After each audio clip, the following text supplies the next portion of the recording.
Halo, Assalamualaikum. Perkenalkan kami dari kelompok 1. Di sini kami akan mempresentasikan hasil diskusi kami mengenai materi 3.11, yaitu mengevaluasi hasil kegiatan usaha. Baiklah, di sini saya akan menjelaskan tentang evaluasi hasil usaha dan analisis rasio keuangan. Yang pertama adalah evaluasi hasil usaha atau bisnis adalah suatu proses penilaian terhadap kinerja kegiatan usaha atau bisnis yang meliputi analisis dan penafsiran hasil usaha atau bisnis yang sudah dicapainya. Yang kedua, analisis rasio keuangan. Analisis rasio merupakan teknik atau alat pengukur prestasi perusahaan dalam hal menentukan tingkat likuiditas, solvabilitas, keefektifan operasi, serta derajat keuntungan perusahaan. Terima kasih. Baiklah, saya akan menjelaskan mengenai jenis rasio keuangan. Yang pertama yaitu rasio likuiditas. Rasio likuiditas adalah rasio yang menggambarkan kemampuan perusahaan dalam memenuhi kewajiban jangka pendeknya. Yang kedua yaitu rasio solvabilitas. Rasio solvabilitas adalah rasio yang menggambarkan kemampuan perusahaan dalam memenuhi seluruh kewajiban dan aset yang dimilikinya. Yang ketiga yaitu rasio rentabilitas atau profitabilitas. Rasio rentabilitas atau profitabilitas adalah rasio yang menggambarkan kemampuan perusahaan untuk menghasilkan laba dari sejumlah dana yang diinvestasikan dalam jangka waktu atau periode tertentu. Yang keempat yaitu rasio aktivitas. Rasio aktivitas adalah rasio yang menggambarkan kemampuan perusahaan dalam menggunakan aset dengan efisien. Saya Amrina Rusyada, nomor absen 03. Di sini saya akan menjelaskan tentang teknik penyusunan laporan keuangan. Yang pertama, analisis laporan pelaksanaan kegiatan usaha. Analisis pelaksanaan kegiatan perusahaan perlu dibuat dan disusun secara sistematis, secepat mungkin, dan logis. Laporan pelaksanaan kegiatan hendaknya bersifat komunikatif, jelas, dan mudah dipahami oleh semua pihak. Yang kedua, analisis laporan keuangan. Analisis laporan keuangan adalah evaluasi atau penafsiran neraca dan daftar perubahan keuangan perusahaan. Mengadakan analisis laporan keuangan sangat penting untuk mengetahui keadaan dan perkembangan keuangan dari perusahaan yang bersangkutan. Untuk lebih dapat menggambarkan perubahan posisi keuangan dan sifat perkembangan perusahaan dari waktu ke waktu, suatu perusahaan diharuskan membuat laporan keuangan paling lama 2 tahun dari kegiatan usahanya. Yang pertama, dasar analisis laporan keuangan.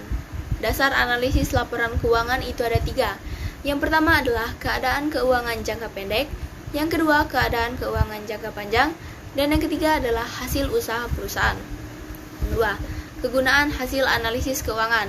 Kegunaan hasil analisis keuangan digunakan oleh yang pertama, para pemilik perusahaan, yang kedua, manajer perusahaan, yang ketiga, investor, banker, dan kreditur, yang keempat, pemerintah, dan yang kelima adalah karyawan. Sekian, terima kasih. Baiklah, di sini saya akan menjelaskan tentang rencana pengembangan usaha. Nah, dalam pengembangan usaha dibutuhkan namanya komunikasi.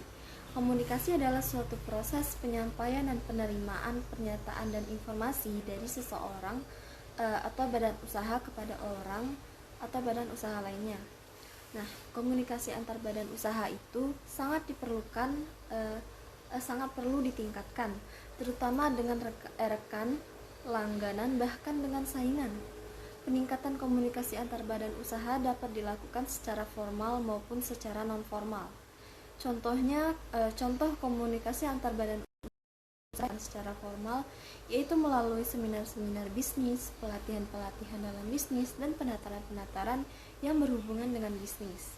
Nah, sedangkan untuk non-formal itu contohnya membicarakan obrolan-obrolan bisnis saat adanya pertemuan umum seperti acara pernikahan atau acara-acara yang dapat bertemu dengan pejabat lainnya. Kemudian terdapat faktor pendukung dan faktor penghambat dalam kegiatan usaha. Adapun faktor pendukung faktor manusia, faktor keuangan, faktor permodalan, faktor organisasi, faktor perencanaan, faktor mengatur faktor pajak dan asuransi, faktor fasilitas pemerintah dan catat bisnis. Kemudian ada faktor penghambat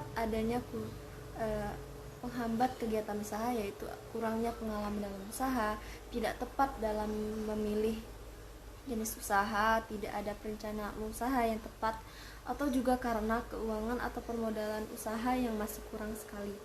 Nah, selain itu juga mungkin dikarenakan tidak adanya ketertarikan pada bidang usaha yang digeluti, tidak ada dukungan dari pemerintah daerah, dan tidak mempunyai keahlian di dalam usaha, dan juga tidak mempunyai semangat kewirausahaan mungkin, dan juga mungkin karena tidak percaya pada kemampuan diri sendiri.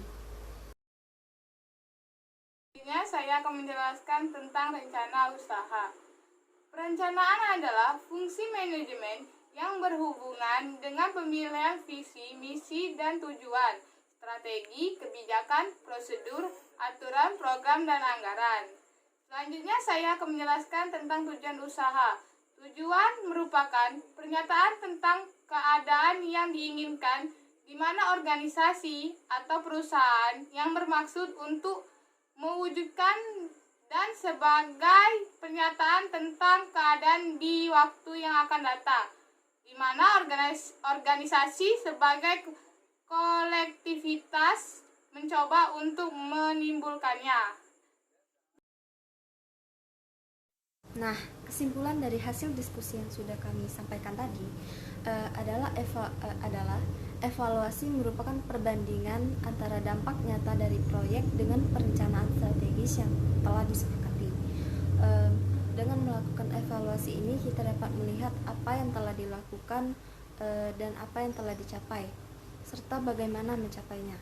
Nah, evaluasi ini bisa bersifat formatif, yaitu dilakukan di tengah berlangsungnya proyek atau organisasi agar terjadi perbaikan. Selain formatif, evaluasi juga bersifat sumatif, yaitu mengambil pelajaran dari suatu proyek yang sudah selesai.